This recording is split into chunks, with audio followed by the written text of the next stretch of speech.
C'est important, au début de cette semaine, de faire un peu le point sur la question des travaux parlementaires et sur l'adoption des projets de loi, notamment en raison du travail journalistique que vous avez fait sur ce qui est susceptible de se passer cette semaine. Essentiellement, ce que l'on a, c'est une semaine relativement chargée et on parle de projets de loi qui sont importants. Essentiellement, cette semaine, si on regarde les travaux, je dois vous le dire, nous avons, si on fait l'ensemble de ce qui doit se passer, une motion pour la rémunération des juges, une motion qui sont reliées au rapport de commission, la motion du mercredi et le budget jeudi, ce qui laisse en tout, au plan statistique, à peu près 6 heures de travaux pour la législation.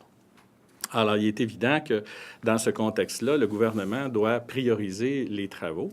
Et en ce qui nous concerne, nous sommes prêts à collaborer sur l'ensemble des projets de loi qui font l'objet de discussion. Prenons le premier, le projet de loi 52, le projet de loi sur les soins de fin de vie. C'est un projet de loi qui a subi 57 amendements. Il y a eu 60 heures en commission parlementaire. Et je pense qu'il a été cité partout et par tous comme étant un modèle de collaboration non partisan entre les parlementaires. La particularité du projet de loi 52, lorsqu'il revient en Chambre pour son adoption, c'est que autant la Coalition Avenir Québec que le Parti libéral du Québec ont choisi de faire sur ce projet de loi-là un vote selon la conscience. Et dans ce contexte-là, il est tout à fait normal pour les députés d'exprimer, alors qu'ils sont libérés de la ligne de parti, d'exprimer à leurs commettants les raisons pour lesquelles ils voteront favorablement ou défavorablement sur le projet de loi. Nous avons fait connaître la semaine dernière au Parti québécois quelle était la liste des députés qui souhaitaient intervenir sur le projet de loi 52 à l'étape de la prise en considération et à l'étape de l'adoption. Nous avons réservé pour l'étape de l'adoption l'intervention des députés qui souhaitent exprimer les raisons pour lesquelles ils voteront favorablement ou défavorablement au projet de loi pour ne pas qu'il y ait dédoublement dans la procédure. Le deuxième projet de loi, c'est le Code de procédure civile, le projet de loi 28. C'est un projet de loi qui relève d'un avant-projet de loi qui avait été présenté sous le gouvernement libéral en septembre 2011, un projet de loi qui a fait l'objet de 30 heures en séance de travail en commission parlementaire. Il y a plus de 100 heures de travaux qui ont été faits. C'est aussi, je pense, un grand modèle de collaboration. Ce projet de loi-là doit revenir à l'Assemblée pour la prise en considération et pour l'adoption au cours de la semaine. Et donc, il y aura lieu pour le gouvernement d'établir si oui ou non il en fait une priorité. Nous, on présume que le rapport des commissions sera déposé aujourd'hui, ce qui fait que dès mardi, on pourrait procéder aux autres étapes de l'adoption. Et finalement, le projet de loi qui fait l'objet de beaucoup de discussions, le projet de loi 73 sur l'inspecteur général de Montréal. À cet égard-là, nous avons indiqué au moment du dépôt du projet de loi notre intention de collaborer, de ne pas nous opposer. Nous avons fait connaître la semaine dernière au gouvernement notre intention d'entendre le maire de Montréal et M. Bergeron de l'opposition officielle à Montréal. Ces deux derniers ont indiqué qu'ils ne souhaitaient pas être entendus. Donc, on vient d'éliminer, on ne peut pas les amener de force, on vient d'éliminer un élément. Mais il s'agit d'un projet de loi, je vous le rappelle, qui introduit une institution qui sera la première de ce genre au Canada. C'est un projet de loi d'une 20aine d'articles et l'opposition a un devoir qui est celui d'étudier ces articles-là. Et ce n'est pas quelque chose qu'on peut faire sur le coin d'une table en 20 minutes. On ne peut pas être une société qui va se targuer d'avoir la première institution semblable au pays et de faire à toute vapeur un travail qui doit être fait de façon sérieuse. On n'a aucune indication à l'heure actuelle de la part du gouvernement de son intention de travailler sur le projet de loi 73. Je vous rappelle que nous sommes dans une situation où hier, en commission parlementaire, nous aurions pu commencer le travail sur le projet de loi 73 et le poursuivre au cours de la semaine pour au moins accélérer l'étape de l'étude en commission parlementaire, ce qui n'a pas été fait. Ce n'est pas notre choix. Et donc, dans ce contexte-là, l'opposition officielle n'acceptera pas que le gouvernement l'accuse de vouloir faire de l'obstruction sur les projets de loi. Ici, si le critère de l'urgence du gouvernement, c'est un critère partisan, bien, c'est un critère que le gouvernement devra porter lui-même et expliquer lui-même. Depuis plusieurs semaines, Mme Marois souffle le chaud et le froid sur la tenue d'élections, et c'est ce qui semble créer l'urgence pour le gouvernement. La semaine dernière, le 11 février, Mme Marois, en réponse à une question de M. Couillard, indiquait qu'il n'y avait pas d'élection prévue dans les jours à venir. Elle aurait peut-être changé d'idée. Donc, elle a soufflé le chaud et le froid sur cette question. Elle nous a parlé d'un budget à Pâques. Là, on a un budget jeudi. On verra jusqu'à quel point cet exercice-là est complet. L'opposition ne peut faire qu'une chose dans un contexte semblable, c'est de s'adapter. C'est ce que nous avons tenté de faire. Mais encore une fois, je le répète, si elle prend une décision qui est précipitée et strictement électoraliste, elle devra en supporter les conséquences au détriment des projets de loi et de l'importance que la population attache à ces projets de loi-là. 73, donc vous ne voulez pas que ce soit adopté cette semaine parce que vous estimez qu'on n'a pas le temps pour faire l'étude nécessaire. C'est pas ce que j'ai dit. Je dis, nous, on est prêts à... On aurait pu commencer l'étude du projet de loi 73 en commission parlementaire hier. C'est pas nous qui avons décidé de ne pas l'appeler. Et ce que je vous dis, c'est qu'on dispose de 6 heures pour faire de la législation cette semaine. Si le projet de loi, si le gouvernement nous met le fusil sur la tempe jeudi après-midi, alors qu'on est en train d'adopter ou de faire la lecture du budget, il supportera les conséquences de sa décision. Assez d'heures cette semaine pour faire l'étude avec toute la minutie requise du projet de loi 73 et pour pouvoir l'adopter avant la fin de la semaine. Oui, si on travaille sérieusement, c'est possible. Mais pas si... Je vous donne un autre exemple. Là. On me dit il doit y avoir un conseil des ministres pour débattre des amendements qu'a suggéré M. Coder et M. Bergeron de l'opposition. Bien, un conseil des ministres spécial, ça peut se faire au téléphone avec 5 individus, puis ça aurait pu être fait même cette fin de semaine-ci. Alors, ne nous laissons pas berner dans cette espèce de rhétorique qui veut que le gouvernement ne peut pas amener le projet de loi 73 avant jeudi. Là. C'est tout à fait inexact. Il aurait pu le faire hier. Tout le travail en commission parlementaire a pu commencer hier. Vous n'êtes pas pressé d'aller en élection, M. Moreau? Moi, je serai prêt et le Parti libéral du Québec sera prêt pour des élections au moment où Mme Marois choisira de les déclencher. Mais ce n'est pas à nous de prendre cette décision-là. Ce que Mme Marois doit considérer, cependant, c'est qu'elle doit faire l'équilibre dans son discours. Elle ne peut pas dire d'un côté que ces projets de loi-là sont fondamentaux pour le Québec et en même temps décider de les brûler à l'autel d'une décision électoraliste où elle voit une fenêtre électorale qui lui est favorable, d'autant qu'elle est celle qui disait aux Québécois qu'elle souhaitait des élections à date fixe. Mais c'est Mme Marois. Elle dit une chose et elle fait son contraire. Le contexte n'est pas très, très favorable pour vous, actuellement. Si on regarde le dernier sondage, c'est pas... Bien, vous savez très bien que je ne commande pas les sondages. Je vais faire un pas de plus. Je vais vous dire pourquoi je ne commande pas les sondages. En 2002, quand je suis devenu candidat dans Marguerite-Diouville, non seulement c'est un comté qui avait été enlevé à Robert Bourassa 26 ans plus tôt par le Parti québécois, puis qui était représenté par le Parti québécois depuis toujours. J'étais 3e dans les sondages au plan local et le Parti libéral du Québec était 3e dans les sondages au début de la campagne de 2003. Le 14 avril 2003, j'ai été élu dans Marguerite-Diouville. J'ai ramené ce comté-là dans le giron libéral et le Parti libéral a été élu avec un gouvernement majoritaire et 76 députés. À la dernière élection générale, dans Châteauguay, on me mettait d'effet. J'ai quadruplé ma majorité. C'est la raison pour laquelle on ne commande pas les sondages. La tortue? En fait, il s'agit d'être prêt, il s'agit de savoir ce que l'on veut, il s'agit d'être capable de communiquer notre message aux Québécois, et ça, on va être capable de le communiquer le temps venu. Mme Marois peut choisir la date qui lui convient. Vous avez mentionné qu'il restait 6 heures de travail législatif. À ce moment-ci, combien de députés libéraux souhaitent prendre la parole concernant le projet de loi 52? Sur le projet de loi 52, à l'étape de l'adoption, on a indiqué qu'il y avait une trentaine de députés qui souhaitaient s'exprimer. Au moins 5 heures seraient nécessaires pour qu'ils puissent les interventions sont limitées à 10 minutes. Alors, 30 députés qui s'expriment pendant 10 minutes.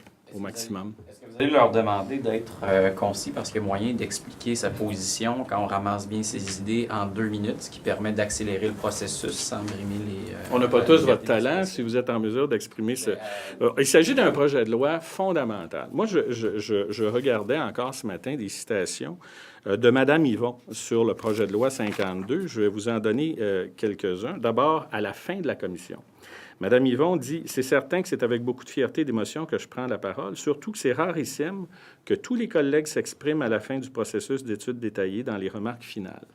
Je pense que ça témoigne, le fait que les collègues s'expriment, du niveau d'implication de chacun des membres de la commission et de collaboration aussi. » Et elle a dit plus tôt dans la session la responsabilité des élus dans une démocratie, c'est de faire face à la musique et de dire que ce débat, celui sur les soins de fin de vie, on va le tenir en permettant aux conditions les plus favorables à la tenue d'un débat sain et responsable d'être mis en place.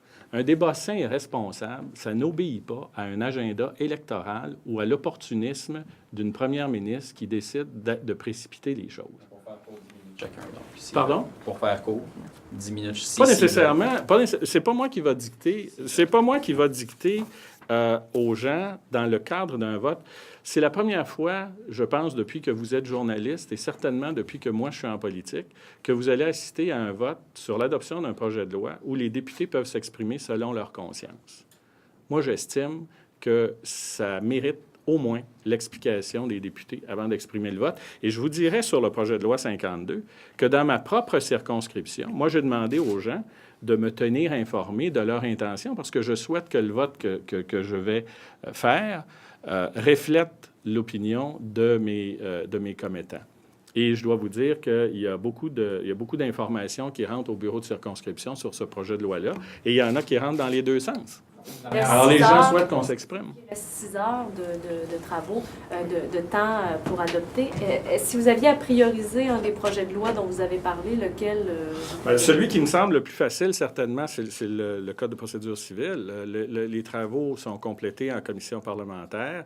C'est un code, ce n'est pas une loi. Donc, c'est un travail de très longue haleine qui part d'un avant-projet de loi qui a fait l'objet de 100 heures de discussion.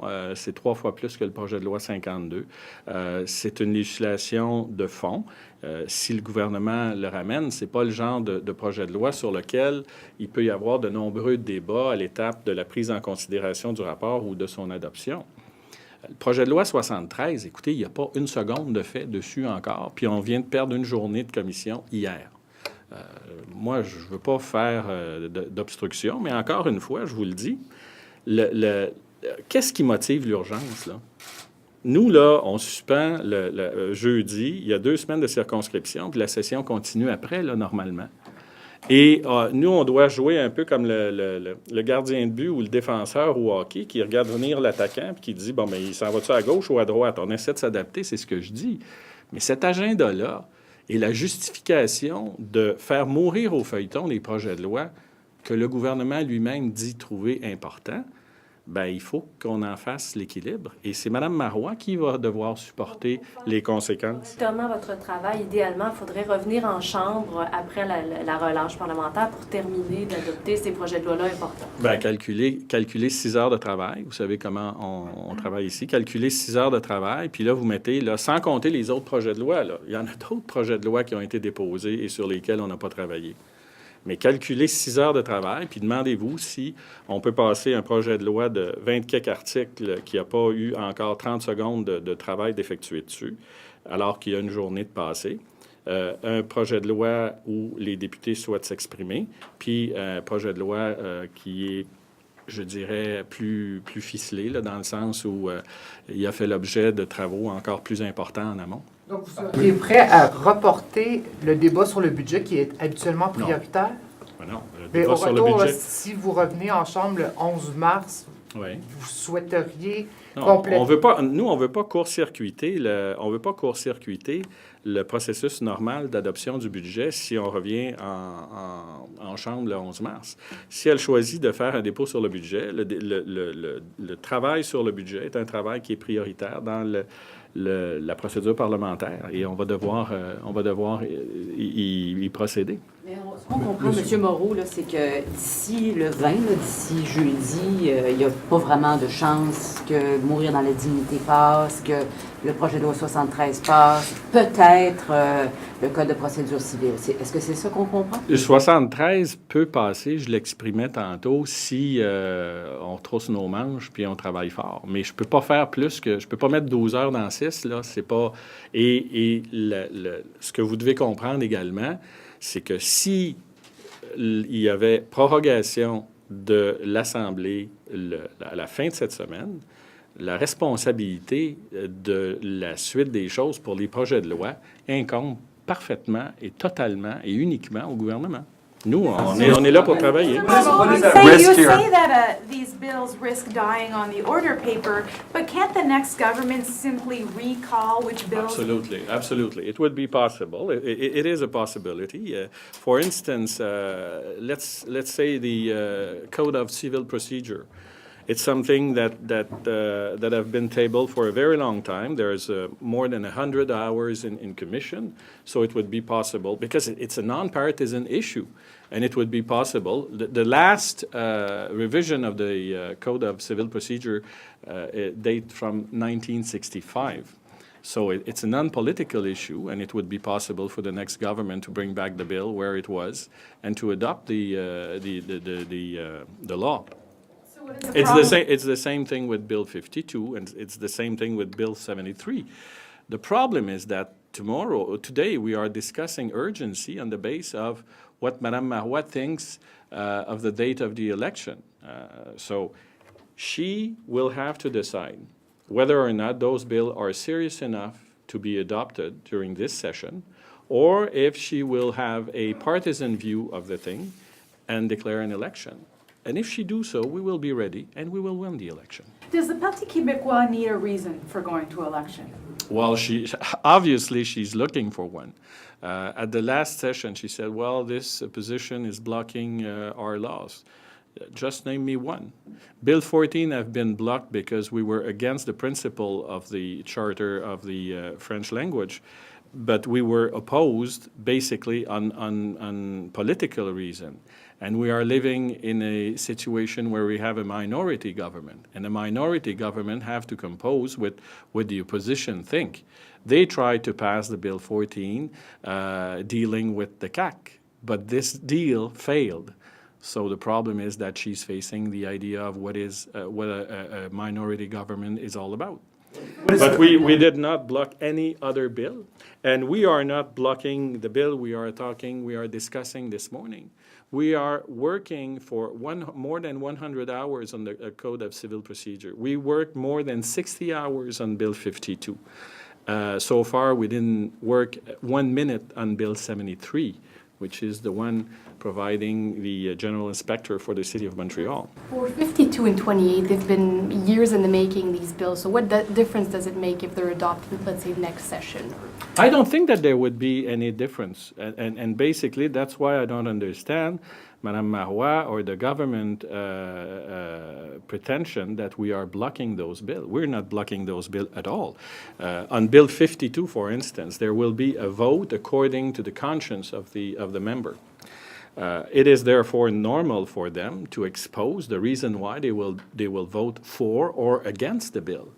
This is what we call democracy. When you vote representing your riding, you have the right to explain to the people of your riding the reason why you are voting for or against. It will be the first time since I'm in politics that we will have the opportunity to vote according to our conscience, without any party line. There won't be much impact on Quebecers if these bills are not I think that adopted Bill 52 could have a very impact on the Quebec society because it's unusual for a society to decide on those topics, and it's basically something that brings back to your own personal feeling.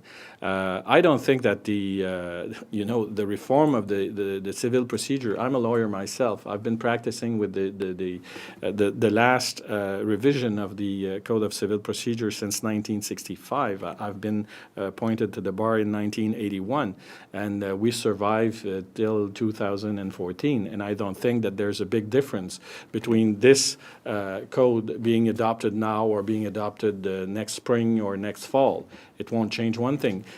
Specifically on this bill, it won't be coming into force before 1.5 years after its adoption, because you need to explain to the lawyers that will have to practice with this new code what it's all about. On Bill 73, I don't see any other issue that we want this bill to be adopted, but we won't adopt it with a gun on our head. Because of electoral vision of Madame Marois. What does it say about the PQ priorities?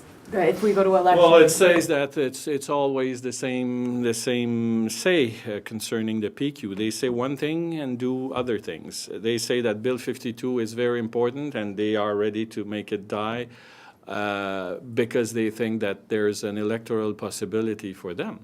It's the same thing about Bill 73.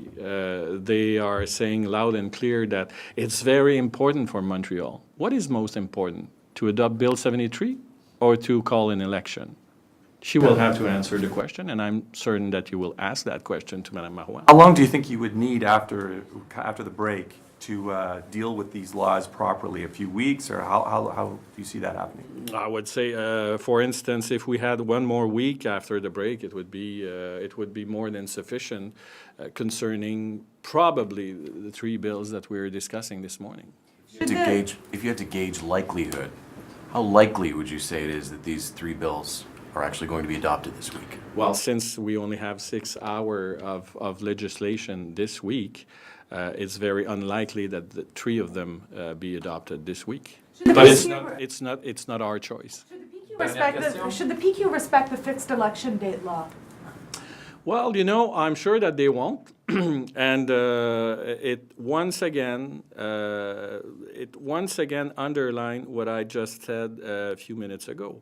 Madame Marois is used to say one thing and do otherwise. That's exactly what she will do with her election bill. Thank you.